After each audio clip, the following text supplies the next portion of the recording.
NDA కూటమి ఉమ్మడి తూర్పు పశ్చిమ గోదావరి జిల్లాల పట్టభద్రుల ఎమ్మెల్సీ అభ్యర్థిగా పేరాబుత్తుల రాజశేఖరం గారిని ఈ నెల 27న జరగబోయే ఎన్నికల్లో సీరియల్ నంబర్ 1పై మొదటి ప్రాధాన్యత ఓటును వేసి గెలిపించే ప్రార్థన.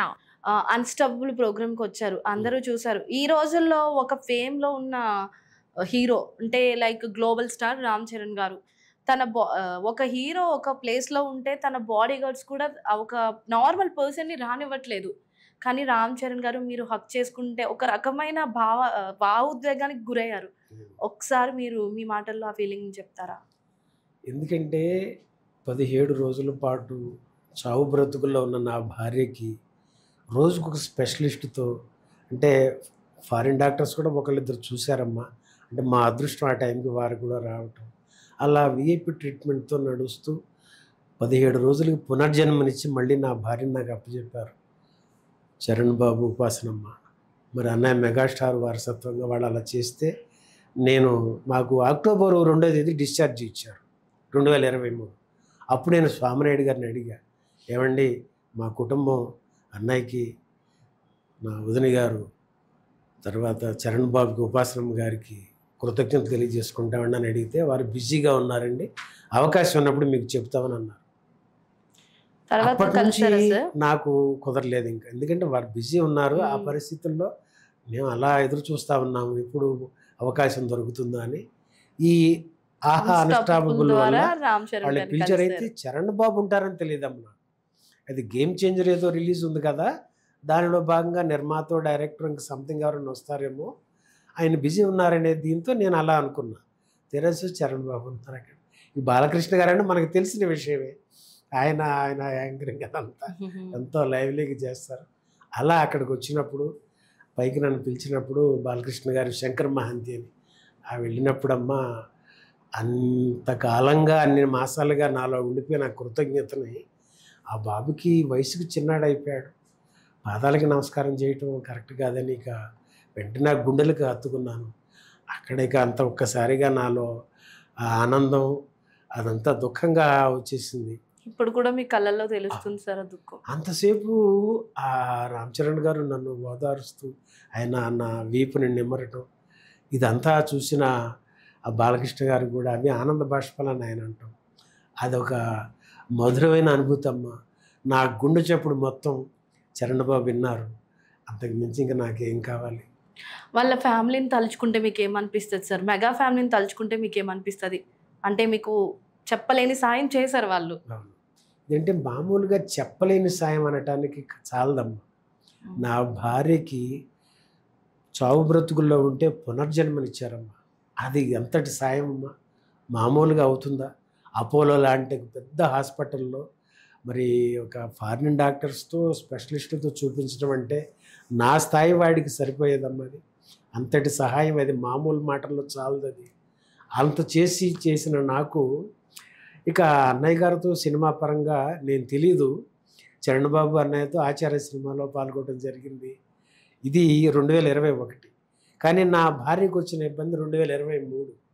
కానీ 2006 నుంచి బ్లడ్ ఇవ్వటం అనేది అన్నయ్య బ్లడ్ బ్యాంకులో వచ్చుకోవటం నాకు ఒక ఆనందాన్ని ఇస్తూ ఉండేది.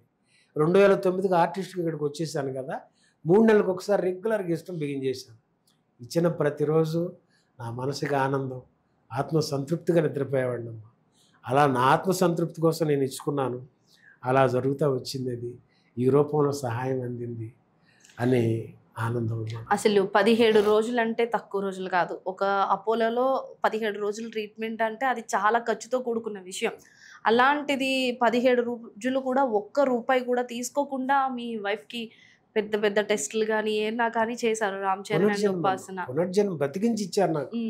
దాని గురించి ఒకసారి. అదే ఇందాక అన్నారు కదా, అవి మరి ఎంత అయిందో కూడా ఒక మాట కూడా మాకు చెప్పలా.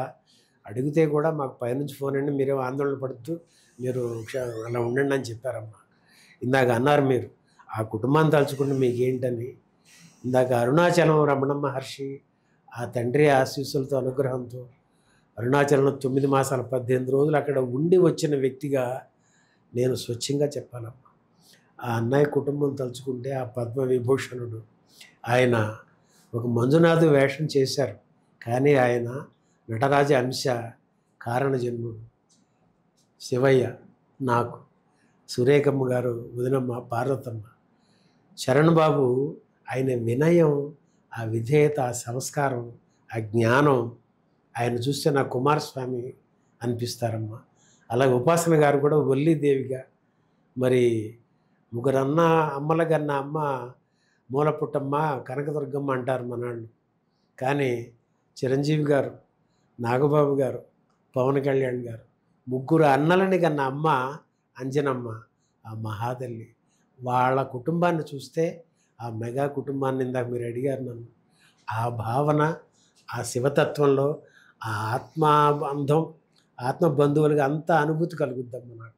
చరణ్ గారితో మీకున్న అనుబంధం, చిరంజీవి గారితో మీకున్న పరిచయం గురించి.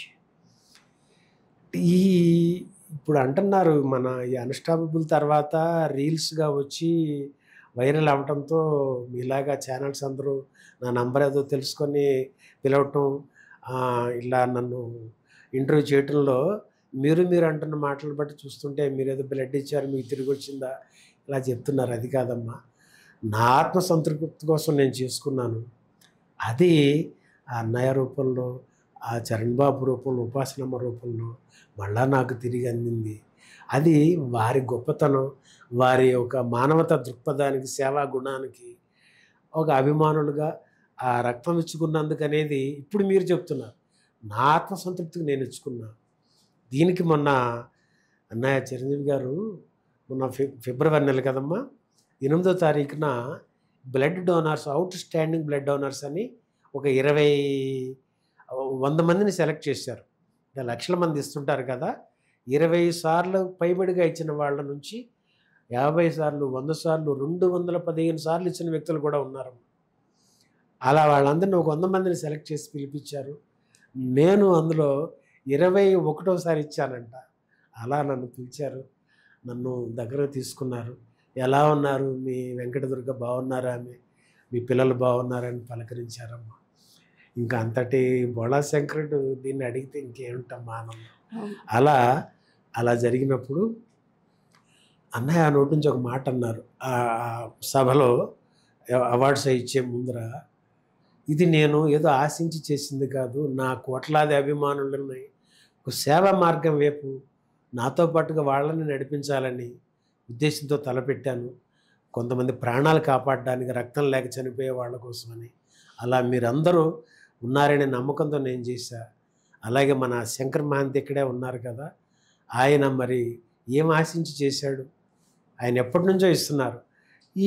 ఇలా జరిగినందుకు మరి ఆయనకి ప్రతిఫలంగా మేం చేసింది ఏమీ లేదు.